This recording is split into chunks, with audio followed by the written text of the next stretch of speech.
Assalamualaikum warahmatullahi wabarakatuh. Pemirsa, sekarang kita akan melihat proses pembuatan timpan, yaitu adonan yang telah dibulatin tadi. Sebelumnya daun pisang itu sudah diolesi dengan minyak goreng biar tidak lengket.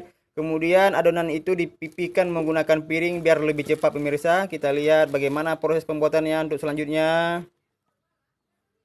Oke pemirsa, selanjutnya diisi dengan menggunakan selai dari telur atau srikaya yang telah dibuat khusus, kemudian ditutup seperti ini. Pemirsa, kita lihat.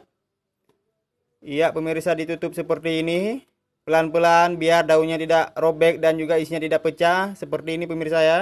Pemirsa, untuk bahan-bahannya ada daun pisang, ada adonan tepung yang dibuat dengan menggunakan pisang ayam atau pisang barangan, kemudian ada selai kelapa, kemudian ada selai telurnya juga. Oke pemirsa, ini adalah hasil yang telah jadi dan siap untuk dikukus.